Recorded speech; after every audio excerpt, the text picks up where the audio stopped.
Halo sedulur semua, bagaimana kabarnya? Semoga kalian semua selalu dalam lindungan Tuhan. Amin. Nah, di video kali ini Mas Bro akan menceritakan alur cerita film 300 atau 300 Spartan yang dirilis pada tahun 2006. Film dengan genre aksi, fantasi, dan sejarah ini diangkat dari komik dengan judul yang sama dan dibesut oleh Frank Miller dan Lynn Farley. Film perang fantasi yang diproduksi oleh Gianni Nunari, Mark Kenton, Bernie Goldman, dan Jeffrey Silver ini menceritakan tentang pertempuran Thermopylae dalam Perang Persia. Film yang disutradarai oleh Zack Snyder ini berhasil sukses di box office dan meraih keuntungan yang sangat besar. Film 300 mengisahkan Raja Spartan yang memimpin 300 pasukannya melawan tentara Persia yang sangat kuat demi melindungi negerinya. Mantap. Mantap nih. Nah, penasaran kan dengan alur ceritanya? Tanpa berlama-lama lagi, mari kita simak videonya. Yoi.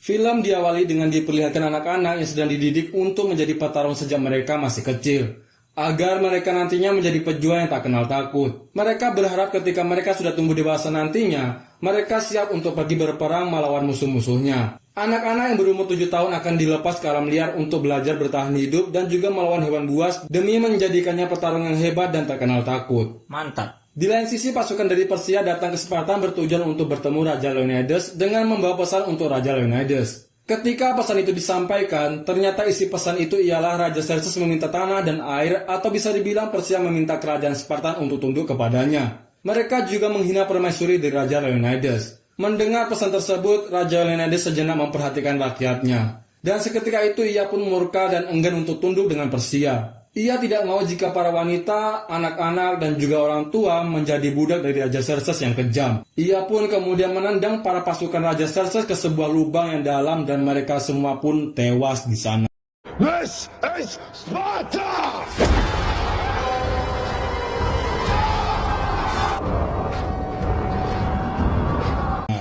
Leonidas kemudian mendatangi Ephort yang merupakan pendeta dewa kuno Spartan yang merupakan keturunan dari perkawinan sejarah yang lahir cacat dan wujudnya ini mengerikan ya. Raja Leonidas di sini meminta persetujuan mereka untuk melakukan perlawanan untuk mengusir bangsa Persia yang berniat menguasai tanah Yunani dengan memanfaatkan Hot Gates yang disebut dengan Thermopylae. Leonidas menghadap Ephort karena memang tidak ada sejarah yang memulai peperangan tanpa seizin dan restu dari Ephort. Untuk menyetujui permintaan Leonidas, Ephort harus berkonsultasi terlebih dahulu dengan Titia, imam atau pemimpin tertinggi di kuil Apollo yang mereka sebut dengan Oracle. Jadi Ephort di sini juga memilih wanita tercantik di Spartan untuk tinggal bersama mereka yang kemudian menjadi perwujudan Oracle. Mereka ini nggak munafik lah ya, dan memiliki hasrat untuk bermantap-mantap nih lur. Ephort pun kemudian memulai ritualnya untuk membangkitkan Oracle. Saat ritual dilangsungkan, ternyata kejadian mengejutkan terjadi nih. Oracle ini malah, dalam hati Leonidas mungkin berkata gini ya, bangke mau minta restu aja malah disuguhkan penampakan yang enak-enak nih. Setelah ritual, Oracle mengatakan bahwa Spartan akan runtuh. Seluruh Yunani akan runtuh dan tidak boleh ada peperangan selama masa Karnia yang merupakan salah satu festival tradisional suku Sparta yang diadakan untuk menghormati Apollo Karneos. Dan festival ini diadakan pada bulan Agustus nih. Mendengar jawaban Oracle, Leonidas pun marah dan meninggalkan Ephort. Setelah Leonidas pergi, barulah ketahuan kalau Ephort sebenarnya sudah disuap oleh salah satu utusan Xerxes yang berperawakan brewok, gelap, besar, hidup bulannya. Ia juga ditemani oleh politisi Spartan yang berkhianat bernama Theron.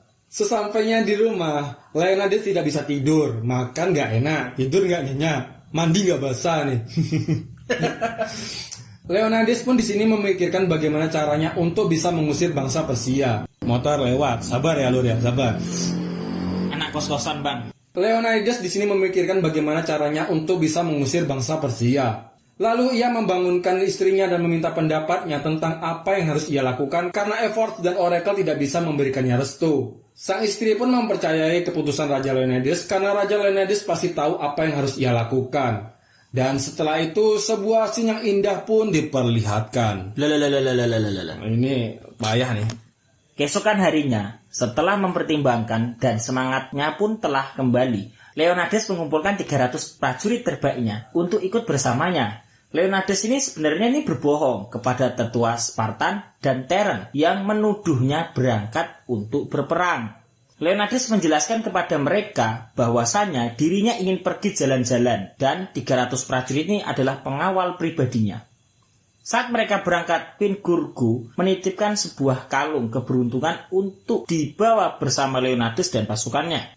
Di saat perjalanan sudah dimulai, mereka bertemu dengan prajurit Arcadia yang dipimpin oleh Daxos. Para Arcadia mendengar bahwa Spartan sedang berperang dan mereka, para Arcadia, ingin bergabung dengan mereka. Sesampainya mereka di Thermopylae atau yang disebut mereka dengan Gerbang Panas. Di sana mereka melihat lautan penuh dengan kapal yang berisikan tentara dari Persia. Ketika hujan turun, badai pun melanda lautan tersebut yang membuat sebagian kapal Persia itu hancur lebur dan banyak tentara Persia yang mati tenggelam. Pagi hari pun tiba. Para prajurit Spartan mengambil jasad-jasad para tentara Persia yang mati tenggelam untuk dijadikannya tembok. Tak lama setelah itu datanglah beberapa pasukan Persia yang lain dan meminta Spartan untuk tunduk kepada Persia dan Raja Xerxes. Ketika salah satu kepala pasukan Persia itu selesai berbicara, ia baru sadar bahwa tembok yang ada di depan tersebut dibangun menggunakan jasad-jasad para tentara Persia. Tidak sampai di situ saja, Stelius yang merupakan salah satu prajurit elit Spartan melompat dengan gagah berani kemudian memotong tangan utusan Persia dan bersiap menyerang dengan cambuknya.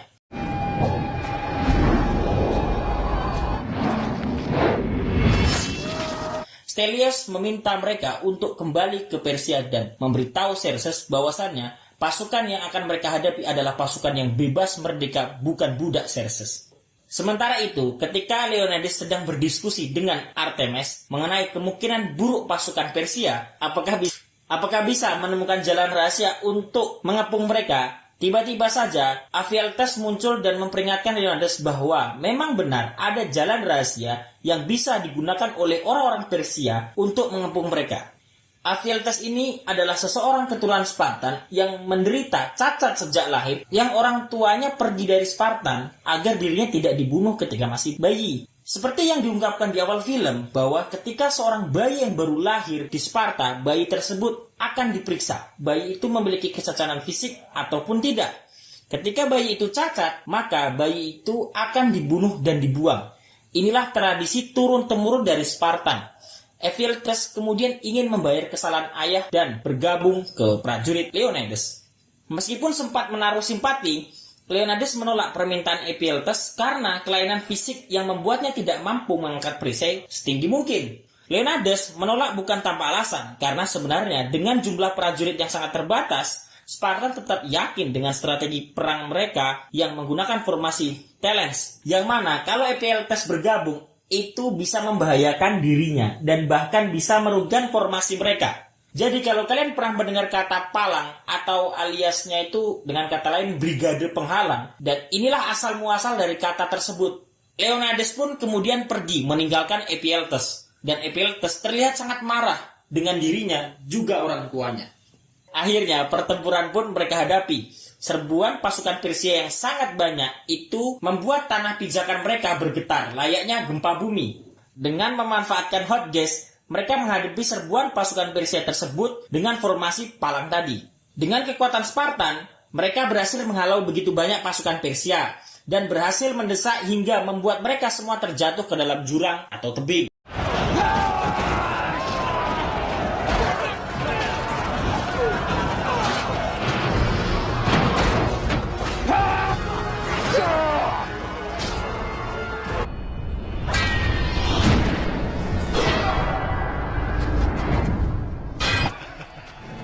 Well, let's give him something to...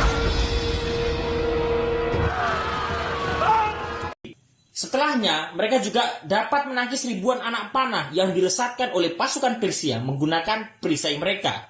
Seketika, pertanda pertempuran telah dimulai. Pasukan Sparta yang berada di benteng panas dengan formasi yang sempurna berhasil menghadapi pasukan Persia yang berusaha menyerang mereka. Para prajurit Spartan yang sejak kecil dilatih begitu keras membuat pertempuran sangatlah mudah. Persia kembali mengirim ribuan tentaranya untuk menyerang tentara Spartan. Walau begitu, mereka tidak goyah dan tetap meraih kemenangan di setiap pertempurannya yang selalu dikirim oleh pasukan Persia tanpa kehilangan satu pun pasukan Spartan. Sementara itu di Spartan, Queen Gorgo meminta bantuan salah seorang konsil atau Dewan Spartan untuk diberikan kesempatan berbicara di depan mereka, agar mengirimkan bala bantuan ke Hot Gates untuk membantu pasukan Leonidas yang sedang menghadapi serangan pasukan Xerxes. Tapi sayangnya, Gorgo harus melewati satu rintangan nih, yaitu Terran yang punya pengaruh besar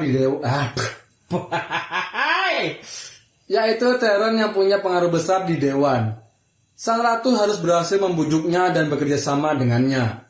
Scene kembali ke Thermopylae. Xerxes secara pribadi mendatangi Leonidas dan menawarkan kekayaan serta kekuasaan sebagai imbalan atas pengakuannya juga ketika ia mau berlutut kepada Xerxes. Tapi Leonidas kemudian menolak dan bahkan mempermainkan Xerxes bahwa pahanya agak sedikit pegal untuk berlutut setelah menghancurkan ribuan pasukan Persia yang dikirim oleh Xerxes. Xerxes kemudian murka dan mengancam akan menghapus Spartan dari sejarah. Leonidas kemudian memperingatkan pasukannya yang masih sibuk meninggikan tembok pertahanan mereka dengan tumpukan jasad pasukan Persia yang telah mereka kalahkan. Mereka harus bersiap untuk menghadapi serangan berikutnya yang akan jauh lebih menyulitkan mereka. Ternyata Xerxes benar-benar mengirim prajurit elitnya, Immortal yang mana mereka terkenal sebagai prajurit terhebat di Asia. Pasukan Sparta akhirnya mendapatkan kesempatan untuk menguji reputasi pasukan Immortal tersebut.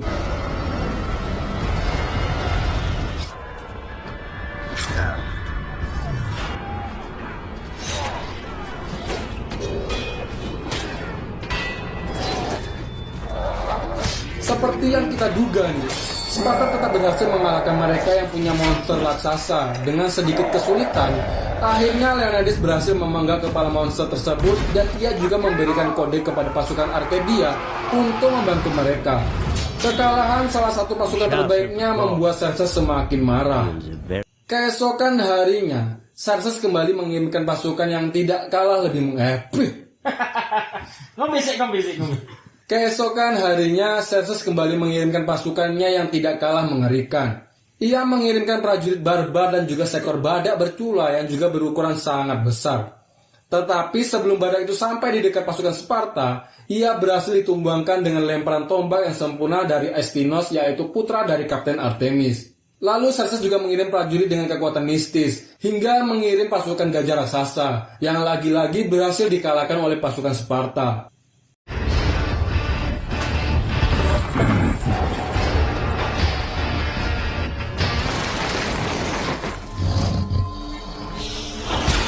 When muscle failed, count for nothing.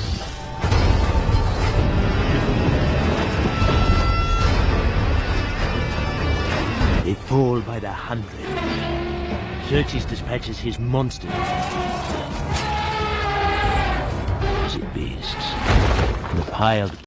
Tapi sayangnya, kemenangan mereka harus dibayarkan dengan gugurnya Astynos yang lengah dan kepalanya pun akhirnya terpenggal. Artemis yang melihat anaknya tewas terpenggal pun shock dan langsung menyerang lawannya dengan membabi buta.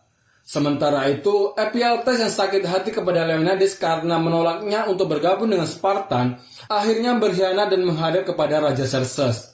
Dia kemudian membocorkan jalan rahasia yang dapat digunakan oleh pasukan Persia untuk mengepung para Sparta. Xerxes di sini memberikan Ephialtes imbalan berupa kekayaan, kemewahan, wanita, dan seragam prajurit Persia. Tapi ngomong-ngomong, kalau kalian nonton di bagian ini, pasti kalian ini bakal nekan tombol pause ya. Oh no!